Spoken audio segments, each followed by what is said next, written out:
How are you feeling, Charlie? So Charlie just finished with his exam. You can see he's right there. And yeah, I mean, we're pretty familiar with what the process is because this is now his second time getting the same procedure. What doesn't get old is the bill.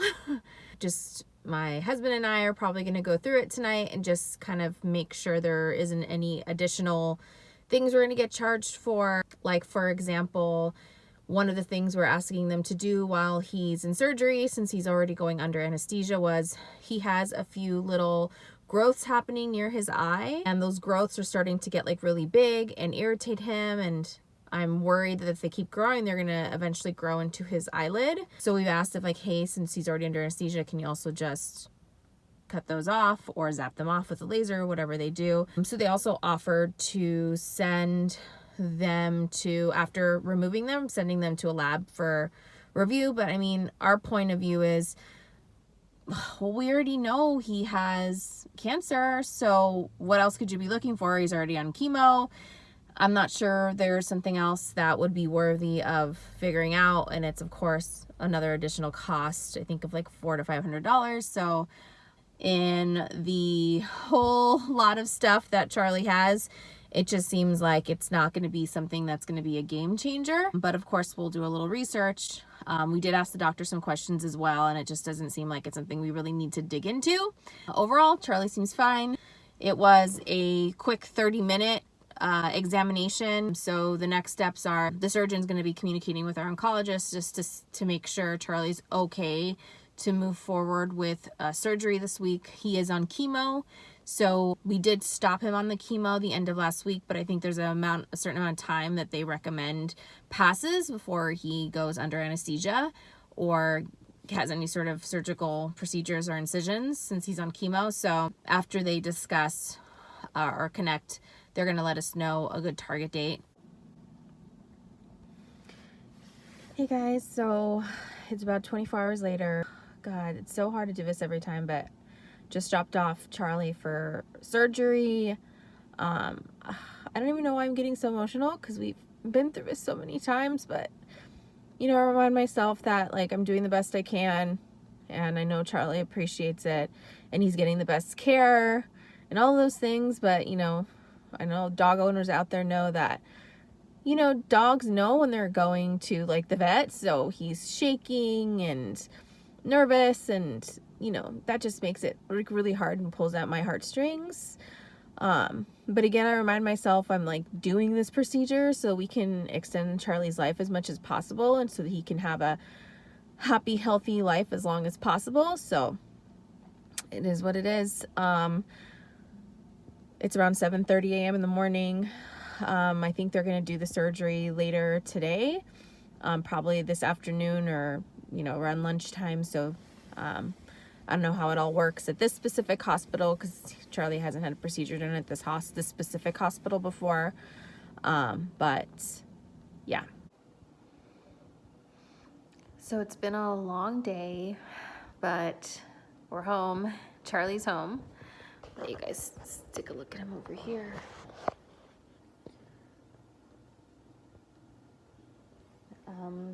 He's just resting right now. Overall, the doctor said everything went really well. He woke up from anesthesia really well. They were able to keep the incision as small as possible. This is now the second time Charlie's had to have this type of surgery. The first time he had 3 tumors removed. This was 2 years ago. So that was probably a lot more challenging because he had more incisions and probably required more healing and probably made it more difficult for him to poop. This time it is just 1 incision and it was 1 tumor. I think he seems to be responding overall well. It's not as bad as I remember the first time. On the way home, my husband was able to come with me, so I was able to have him on my lap and he pooped on me, which is fine. It's to be expected. Again, with this type of surgery, incontinence can happen. We're just going to take it easy the rest of the night and see how it goes. I'm going to monitor Charlie. They did discharge him with some antibiotics and some pain medicine. So here are the discharge instructions, some of his medications in here that they sent him home with.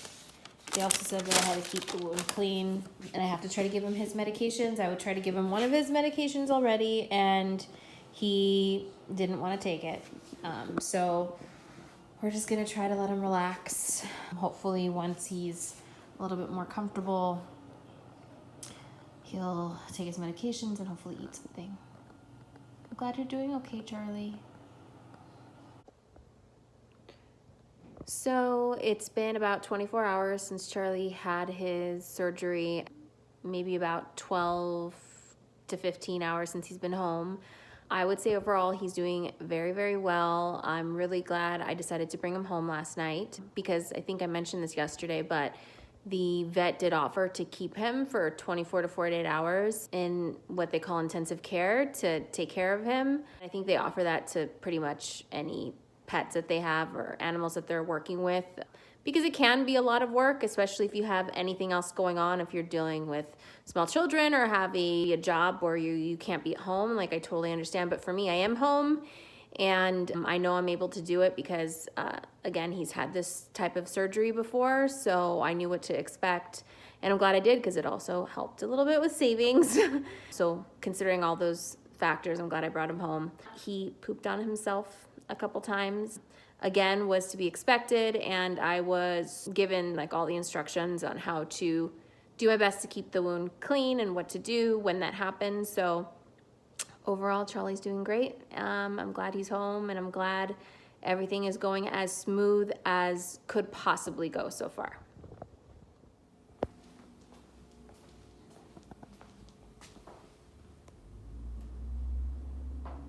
How are you feeling, Mimi?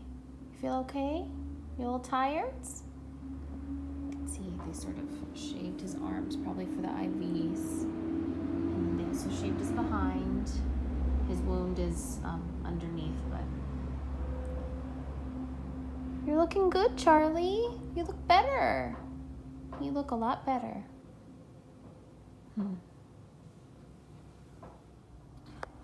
We're back at the vet. Noticed a couple of things with Charlie that didn't happen last time, so just want to make sure everything's okay. So I decided to bring him in to be safe. He's already in there with the vet, so just waiting to hear what's going on.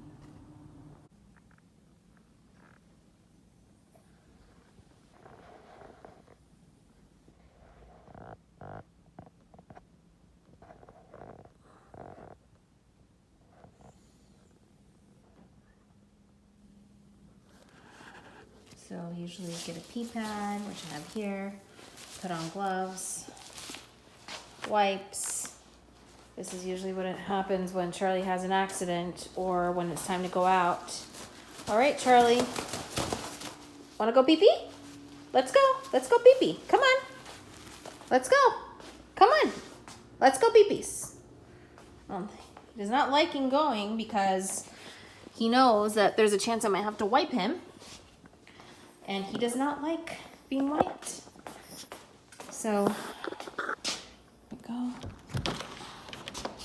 All right, maybe. All right. Go ahead. Good job.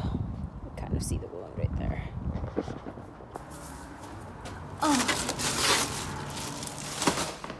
Good job, Mimi.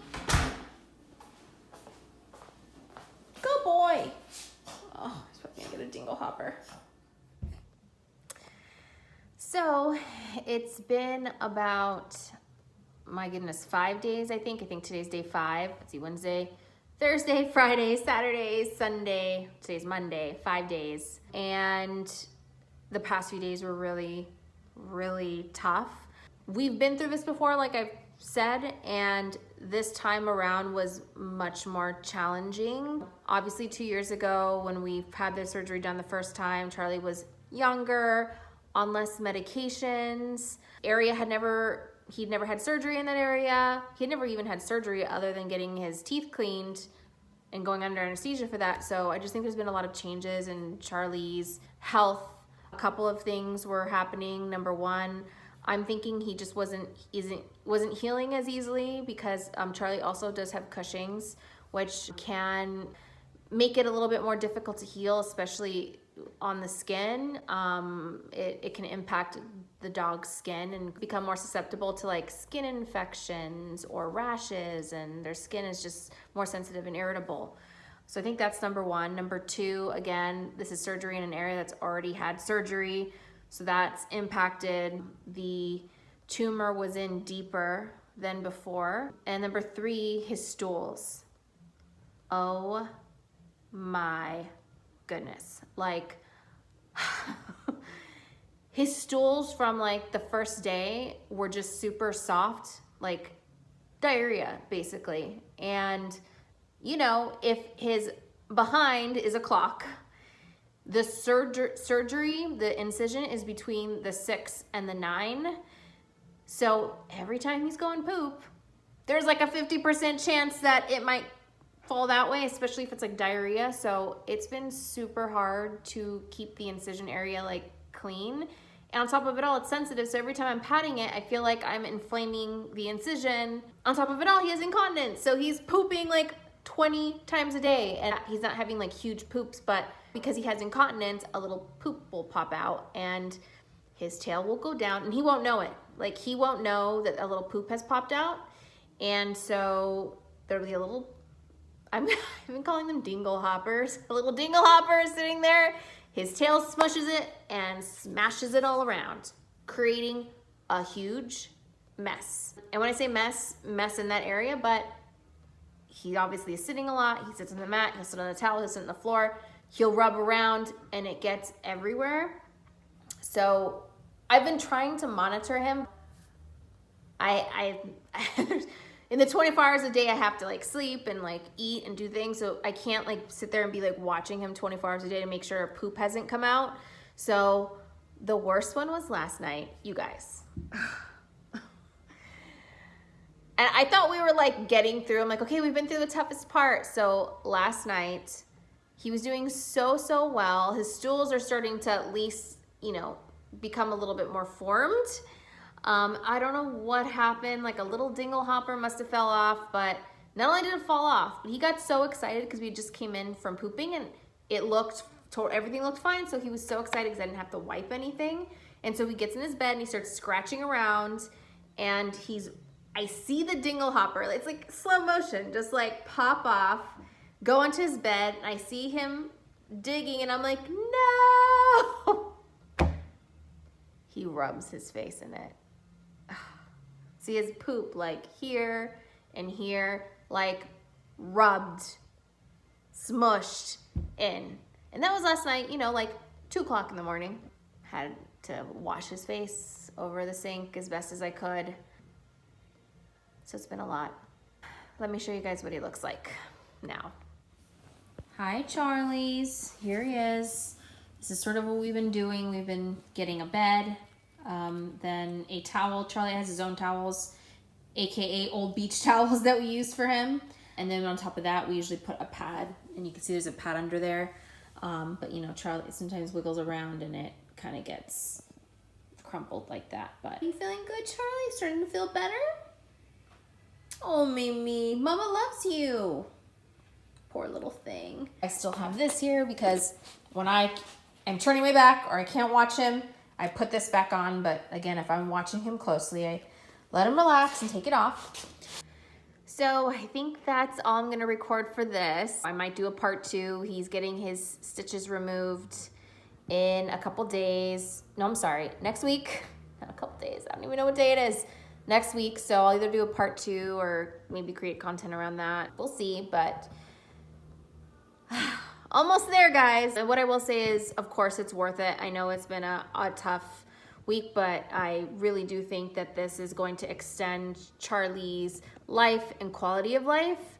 So I'm doing it, and I'm gonna deal with the poop storm while I have to, because it's worth it. So, all right.